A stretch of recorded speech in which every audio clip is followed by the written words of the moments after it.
여러분, 안녕하세요. 혼자 집에 있을 때 갑자기 가슴이 심하게 조여오고 숨쉬기조차 힘들며 식은땀이 흐르는 상황을 상상해 보세요. 그 순간 무엇을 해야 할지 몰라 누군가 빨리 와주길 바라며 불안에 휩싸이게 됩니다. 하지만 현실에서는 많은 심장마비가 예고 없이 찾아오고 그때 여러분은 혼자일 가능성이 큽니다. 대한심장학회 자료에 따르면 발작 후 처음 몇 분은 생사를 가르는 결정적인 시간입니다. 이때 대처가 늦어지면 급성 심근경색으로 인한 사망 위험이 50% 이상 증가할 수 있습니다. 수많은 사람들이 적절한 초기 대응을 하지 못해 목숨을 잃고 있습니다. 심장은 매초 손상을 입기 때문에 시간은 생명과 직결됩니다. 하지만 여러분이 상황을 바꿀 수 있습니다. 이 영상에서는 의료기기나 전문 지식이 없어도 기억하기 쉬운 생명을 지키는 7단계를 알려드립니다. 혼자 있을 때도 치명적인 심장마비를 극복하는 방법입니다. 끝까지 시청해주세요. 이 지식은 여러분과 사랑하는 사람의 목숨을 지키는 힘이 될 것입니다. 첫 번째 단계는 심장마비 초기 증상을 알아차리는 것입니다. 심장마비라고 하면 많은 사람들이 영화 속 장면처럼 가슴을 움켜쥐고 쓰러지는 모습을 떠올립니다. 하지만 실제로는 특히 고령층에서는 조용히 시작되는 경우가 많습니다. 초기 증상은 매우 미묘하며 피로감, 가슴 쓰림, 어깨나 등 통증으로 착각하기 쉽습니다. 가슴이 압박되는 듯하거나 무언가 눌리는 느낌이 있고 그 증상이 몇 분 이상 지속되거나 반복된다면 경고 신호입니다. 또한 숨이 차거나 이유 없는 극심한 피로, 손발의 차가움, 식은땀 역시 주의해야 합니다. 특히 고령자, 여성, 그리고 기저질환이 있는 사람은 증상이 소화불량이나 어지럼증으로 나타날 수도 있습니다. 서울에 거주하는 73세 김영호 씨의 사례가 대표적입니다. 어느 날 아침 김 씨는 차를 마시며 앉아있다가 가슴 깊숙이 둔한 통증이 번지며 어깨까지 이어졌습니다. 처음엔 단순한 자세 문제라 생각했지만 호흡이 점점 힘들어지고 식은땀이 나자 이전에 읽었던 건강 정보를 떠올렸습니다. 심장마비 신호일 수 있다는 생각에 즉시 119에 신고했고 그 빠른 대응 덕분에 목숨을 건질 수 있었습니다. 몸의 작은 신호를 무시하지 마세요. 괜찮겠지라는 생각이 목숨을 잃게 할 수도 있습니다. 심장마비는 첫 몇 분이 생사를 결정짓는 시간이라는 점을 꼭 기억하세요. 2단계, 즉시 119에 신고하세요. 이상 신호를 느끼면 가장 중요한 것은 지체 없이 행동하는 것입니다. 심장마비가 의심될 때는 구급차를 부르는 것이 생존 가능성을 높이는 핵심 조치입니다. 많은 사람들이 조금 쉬면 괜찮아지겠지 혹은 가족이 올 때까지 기다리자라고 생각하지만 그 사이에도 심장 근육은 산소 부족으로 손상되고 있습니다. 심장마비는 일반적인 질환처럼 경과를 지켜볼 수 있는 문제가 아닙니다. 시간이 곧 생명입니다. 단 1분 1초의 지연이 사망이나 심각한 후유증의 위험을 높입니다. 119에 신고하면 전문 구급대원이 산소 공급, 심폐소생 장비 등 필요한 응급처치를 즉시 시행할 수 있습니다. 그들은 고도의 기술과 경험을 갖추고 있어 가장 위급한 상황에도 대응할 준비가 되어 있습니다. 혼자서는 절대 할 수 없는 부분입니다. 혹시 민폐가 아닐까라는 생각은 버리세요. 응급센터는 잘못 걸려온 전화보다 생명을 구할 기회를 놓치는 것을 더 두려워합니다. 대표적인 사례로 서울에 사는 75세 박성호 씨가 있습니다. 어느 날 아침 박 씨는 가벼운 가슴 통증과 피로감을 느꼈지만 119에 신고하지 않고 아들에게 먼저 전화를 했습니다. 아들이 도착했을 때는 이미 상태가 급격히 악화되어 있었고 그제서야 구급차로 이송되었습니다. 이후 박 씨는 가족들에게 이렇게 강조했습니다. 심장마비가 의심되면 즉시 119에 신고하라. 이 말이 곧 정답입니다. 긴급 상황에서는 주저하지 말고 119에 전화하세요. 이것이 가장 현명한 선택이며 생명을 지키는 첫걸음입니다. 3단계, 아스피린을 씹어 복용하세요. 심장마비가 의심되고 119에 신고한 직후 아스피린 알레르기나 복용 금기가 없다면 곧바로 아스피린을 씹어 드세요. 가정에서 구할 수 있는 일반 아스피린 정제 100에서 325mg 정도를 씹어서 복용하는 것이 가장 효과적입니다. 이 방법은 대한심장학회와 세계 주요 의료기관에서도 권장하는 응급조치입니다.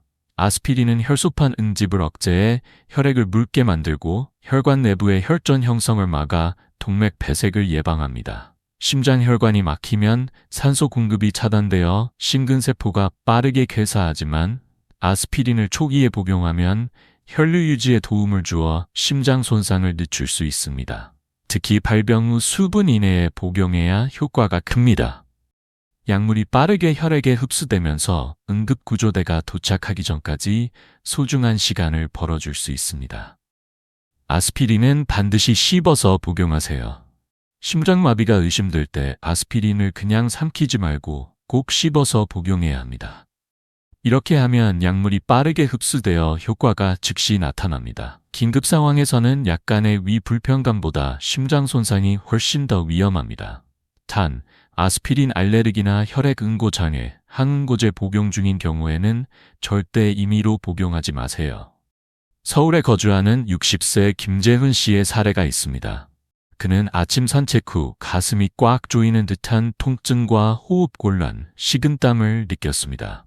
집에 있던 아스피린 100mg을 곧바로 씹어 복용했고 이후 구급차를 불러 병원 치료를 받았습니다.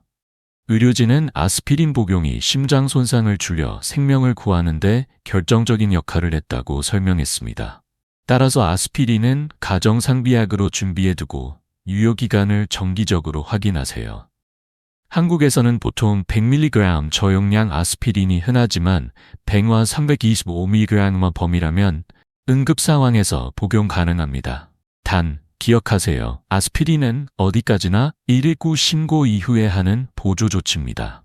아스피린이 없거나 복용할 수 없는 경우, 아스피린을 구할 수 없거나 복용이 금지된 상황에서는 즉시 119에 신고하고 가능한 한 침착하게 앉거나 누워서 안정을 취하세요.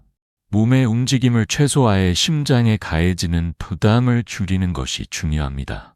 혼자 사는 경우나 의식을 잃을 위험이 있다면 평소에 응급 호출 장치를 준비하거나 이웃과 긴급 연락망을 공유하는 것도 좋은 대비책입니다.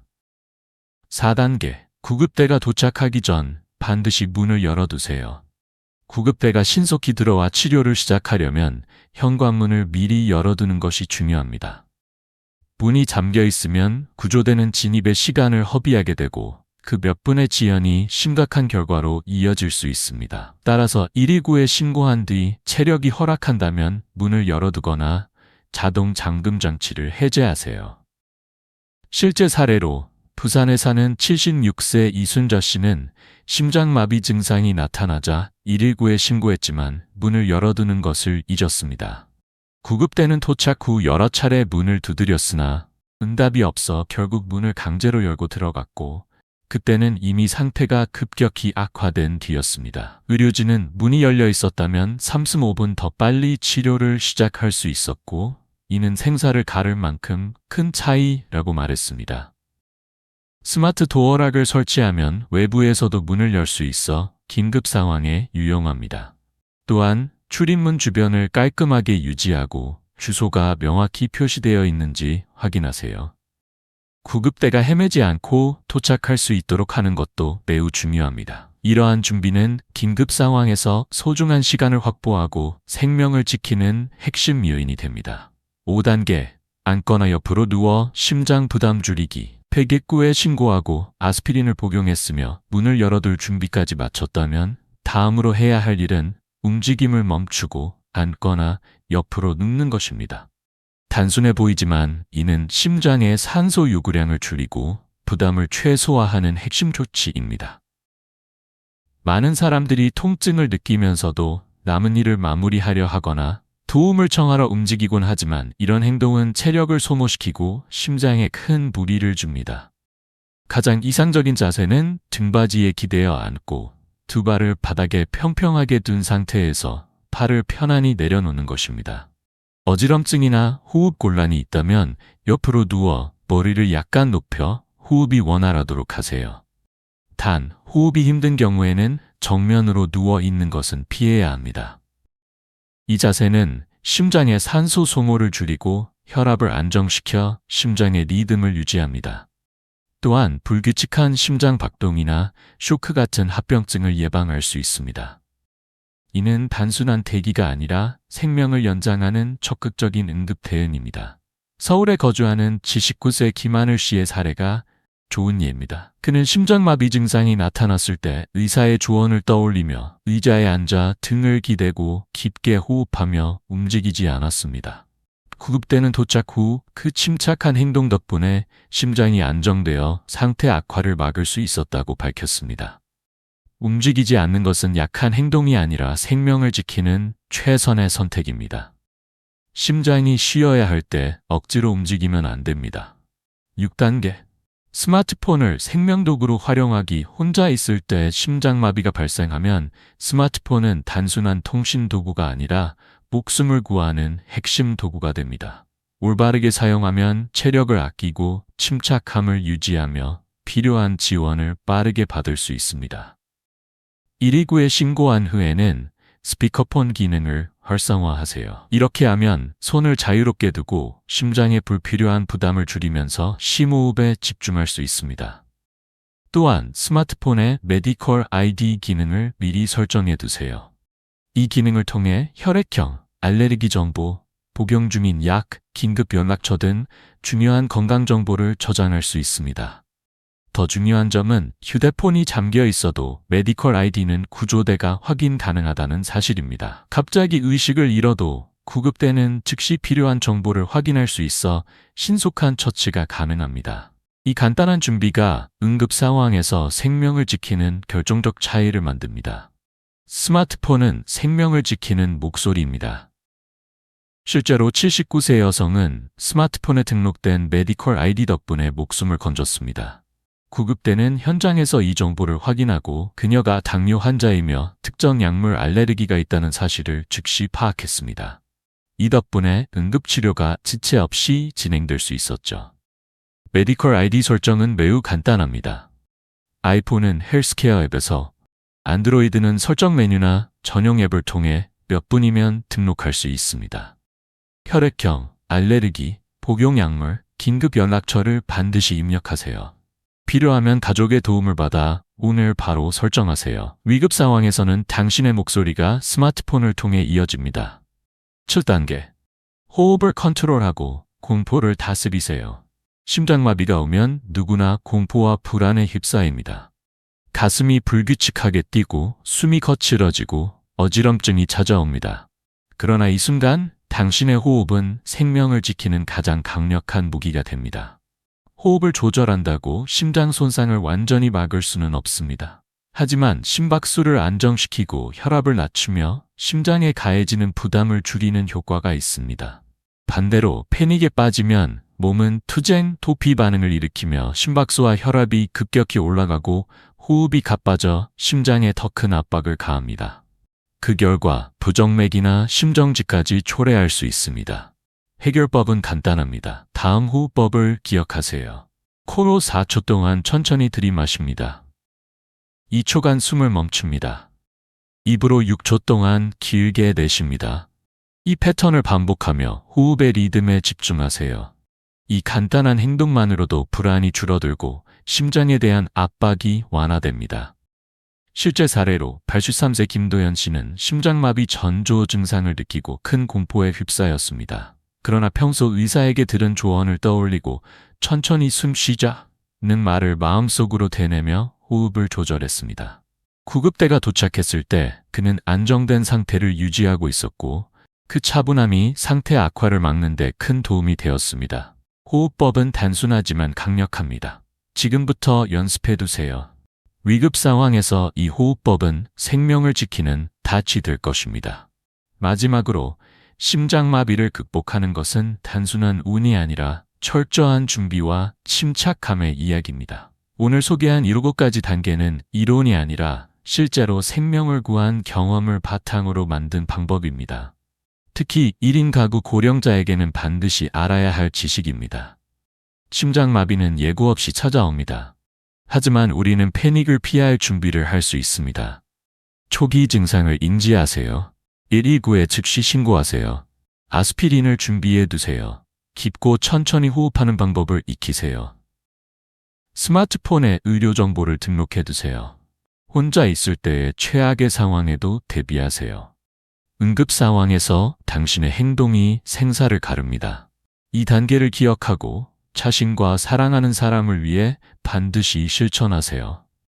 또한 이 중요한 정보를 가족과 친구에게 공유해 고령자들이 스스로를 지킬 수 있도록 도와주세요. 이 영상이 도움이 되었다면 1. 그렇지 않다면 or 댓글로 남겨주세요. 여러분의 피드백은 저희에게 큰 힘이 됩니다.